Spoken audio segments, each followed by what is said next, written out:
When Valve released Half-Life, it was an instant critical and commercial success, and fans demanded a follow-up, which Valve was happy to deliver. They wanted some expansion packs that would build on Half-Life's story and gameplay, but they were busy with other projects. So they needed outside help, which they found in the fledgling game studio Gearbox Software. Founded in 1999 by former members of Rebel Boat Rocker, which itself was comprised of employees who had left 3D Realms, the company previously known as Apogee. Rebel Boat Rocker never released a game before they dissolved thanks to disagreements with their publisher Electronic Arts, and from their ashes, Gearbox was born. Nowadays, you probably know Gearbox from their work on the PC ports of Halo and Tony Hawk's Pro Skater 3, as well as their staple franchise Borderlands. And also Duke Nukem Forever, Aliens Colonial Marines, and the controversial actions of their president and CEO Randy Pitchford, which we will not discuss here. However, it was these expansion packs that gave Gearbox their start in the industry. And they were also responsible for both Half-Life's cancelled Dreamcast port alongside Captivation Digital Laboratories and the PS2 port. It's safe to say that Gearbox wouldn't exist today if Valve hadn't brought them on, so you have them to thank, or blame, for their existence. The first expansion, Half-Life Opposing Force, was released on November 19, 1999, exactly 1 year after the original game came out. The title is not just a reference to Newton's third law of motion, but also highlights the fact that you play as an HECU soldier, one of Gordon Freeman's main enemies in Half-Life. Thus, you're literally the opposing force this time around. Just like its predecessor, Opposing Force was critically lauded and was declared not just a worthy successor, but also a benchmark title for expansion packs. But does it hold up as an entry in the Half-Life franchise? Let's take a look, and again, spoiler warning for the plot. Half-Life Opposing Force begins sometime after the Resonance Cascade occurs. You take control of Corporal Adrian Shepard, a Marine assigned to the HECU squad being sent in to contain the Black Mesa incident. The soldiers have no idea what their mission is, but before their commanding officer can fill them in, they're attacked by aliens from Xen, which destroys Shepard's helicopter.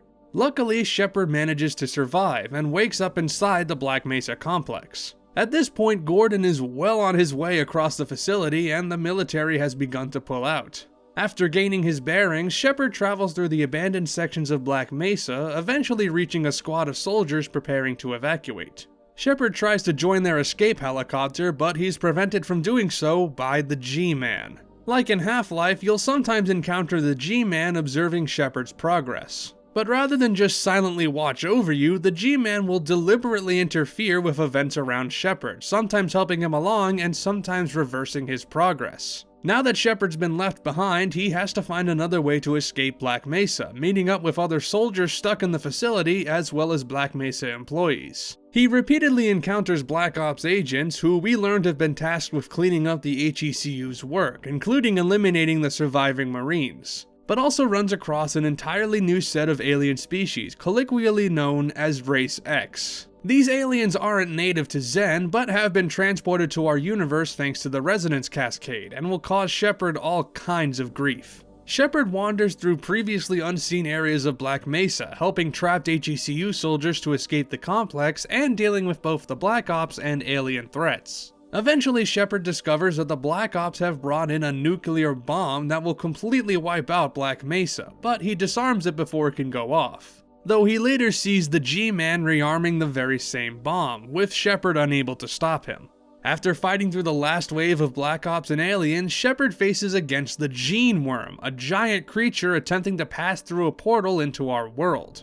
With the help of some mounted guns, Shepard defeats the Gene Worm and suddenly wakes up in the helicopter from the beginning of the game, this time accompanied by the G-Man. He tells Shepard that Black Mesa has been taken care of, and a flash in the distance confirms that the Black Mesa research facility has been destroyed by the bomb. The G-Man admires Shepard for surviving, but also says that he's seen too much, and so the G-Man detains Shepard for an indefinite amount of time, ending the game. Opposing Force makes the wise decision not to continue the story of Half-Life, instead providing a different perspective on the Black Mesa disaster. It gives us more context for the events of Half-Life by running parallel to it, showing us new places and events that happened off-screen during Gordon's journey. But at the end of the day, it's still a simple story boosted by the narrative design, though before we go in depth, let's look at the content Gearbox added. Opposing Force's base gameplay is entirely unchanged from Half-Life, and the differences come from additional content rather than alterations to the core mechanics. Shepard controls no differently than Gordon Freeman, though he wears a powered combat vest, or PCV, rather than an HEV suit. The PCV has the same health, ammo, and armor monitoring capabilities, but instead of a flashlight, the vest comes with night vision goggles that will completely illuminate dark areas. The night vision looks pretty ugly though because of this static filter that's a bit too distracting, but maybe it's more realistic this way? Sometimes you'll find radios that allow you to gain information or contact nearby soldiers. It's mostly there for flavor, but occasionally you'll need to do this in order to progress the plot. Shepard, you're alive. Listen, we've been cut up pretty bad and orders are coming down to pull out.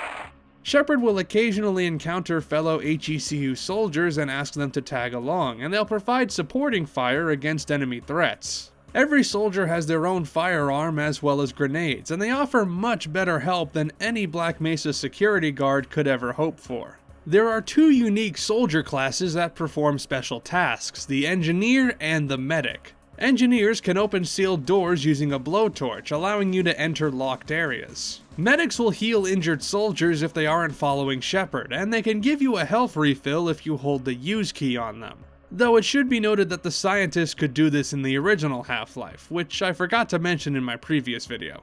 It really isn't that different from getting people to follow you in Half-Life, but the soldiers are much better at dealing with enemies, so their help is much more noticeable. Gearbox also added rope climbing, which is just like ladder climbing, but it absolutely blows. The rope physics are atrocious, jittering around and messing up your momentum, which is incredibly annoying when you need to jump off of them onto a platform.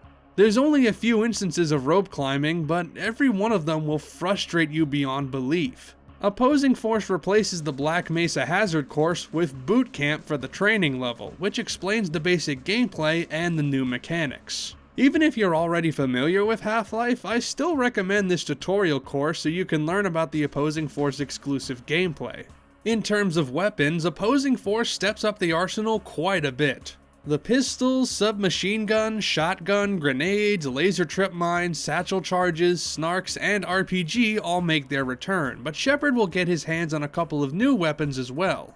Instead of a crowbar, Shepard picks up two melee weapons, the first being a wrench that swings slower than the crowbar but does more damage, and can be charged to deliver a powerful attack that will obliterate smaller enemies. The other melee weapon is a combat knife, which is basically the crowbar with a different skin and is still more powerful. That's that Marine training at work. Replacing the revolver is the Desert Eagle, a damaging pistol that is pretty inaccurate, unless you turn on the laser sight, which somehow makes it shoot straight as an arrow. You'll grab a sniper rifle that allows you to kill enemies from a distance, and while this weapon makes sense for the military theme, it's definitely not as visually appealing as the crossbow. Then you have the Squad automatic weapon, which is awesome. It can chew through enemies like nothing else, but ammo is pretty uncommon until the late game and it generates a lot of recoil. While in Zen, Shepard gains access to the Displacer Cannon, which launches a portal that instantly kills most enemies, though you can't abuse this since it uses exceedingly rare ammo. It also has an alternate fire mode which will transport Shepard to a separate location, which is cool, but I don't really see a point to using this besides maybe collecting spare ammo. Finally, there's 3 new alien weapons to use. The Shock Roach is like the Hive Hand in that it has infinitely respawning ammunition, but it fires faster and delivers a more powerful electric shock. Shepard can also pick up a barnacle and shoot out its tongue, which acts as a grappling hook that latches on specific surfaces and can chew up nearby enemies. It pretty much sucks as a weapon, but it's such a fantastic concept that I still enjoy using it. Lastly, there's the greatest weapon ever, the Spore Cannon. This is a baby alien that launches spores either as straight shooting missiles or lobbed grenades, which are pretty good at dealing with threats, but it is also the cutest thing in the world. Listen to him gobbling up spores when he reloads. He's an absolutely adorable weapon and I love him. He's such a good boy. With all these additions, Opposing Force easily has the best weapon selection in the series. It trims some of the fat while bringing in some interesting weapons that are pretty effective. Just like Half-Life, the Arsenal has a perfect balance between traditional firearms and experimental weaponry, and playing with these new tools is fun as hell. I used to think this weapon selection was a bit overwhelming, but since I used almost every weapon throughout the entire adventure, now I think it's the perfect roster. All the aliens from Half-Life save the bosses return, and they behave as they did before, with the exception of the Black Ops agents, who now carry multiple weapon types and grenades to make fighting them feel more like fighting the HECU. However, the Race X creatures bring a new layer to the combat, giving the player more behavioral patterns to study and fight against. The pit drones can launch spines at Shepard or run up to him and slash him with their arms. They don't have a lot of health, but they always travel in packs, meaning you need to deal with them quickly before they gang up on you. The shock troopers use shock roaches to deal damage and can throw spores as grenades. In contrast to the rest of the aliens, they're more organized and will position themselves in places where it's harder for you to hit them, making them somewhat tricky to fight. The towering Voltigores take a lot of damage, and they have a devastating electrical attack, so it's best to keep your distance. Gearbox also created 2 new bosses for Shepard to fight. The Pitworm stands in one place and attacks Shepard if he comes within range, and you need to activate a few switches to kill it using the environment. Then, as I mentioned, you have the Gene Worm, which is a pretty easy fight. You need to shoot the Gene Worm's eyes with these laser cannons for it to open up its weak spot, and when you've damaged it enough times, you win. And while it's technically not an enemy, there are also these things called sprites, which float around and show Shepard where he's supposed to go next. So just imagine Tikal from Sonic Adventure if she was an alien. These new enemies do a good job standing out from the Zen aliens by employing new tactics and sporting a different enough look. They aren't as iconic, but that's probably because they're only seen in opposing force. And series writer Mark Laidlaw stated that he doesn't consider the Race X species as part of his Half-Life canon, so take that for what it's worth. While Gearbox created new textures and locations, there aren't any radical changes in how the game looks, which is expected since this is an expansion taking place in the same setting.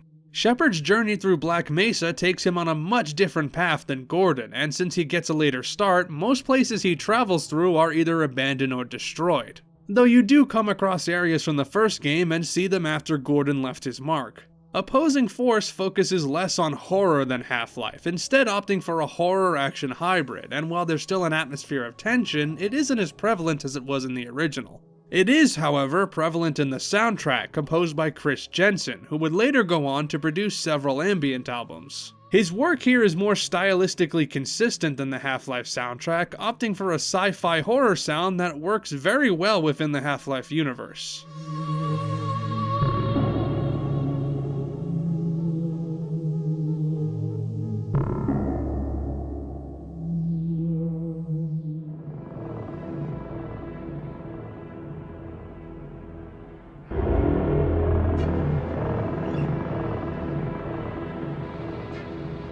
The only problem I have is the percussion, in particular the snare. It has a heavy militaristic sound, which is fitting, but it's often too loud and has so much reverb that it just drowns out the mix.